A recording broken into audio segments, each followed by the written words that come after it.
السلام عليكم ورحمة الله. زي ما انتم شايفين كده، ده الفوم. الناس اللي بتسألني على الفوم اللي شغال حاليا هو دوت الفوم. طبعا في منه تخانات، ده يعني دي 3 سنتي، في سنتي وفي 6 ملي وفي 2 سنتي وفي 5 وفي 10 وفي زي ما انتوا عايزين. ماشي.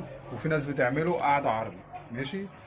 طبعا بالنسبة للتنجيد، أي حاجة في التنجيد لو هنستخدم ده هنستخدم السنتي أو الاتنين سنتي، اللي هو مثلا تخانة زي دي كده.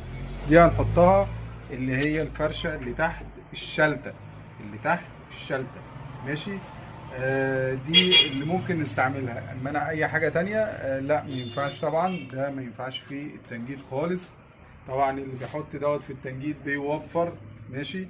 لانه دوت مش عملي، واللي بيعمله قاعدة عربي طبعا مش عملي. ماشي. بيجي عليه وقت وبيهبط.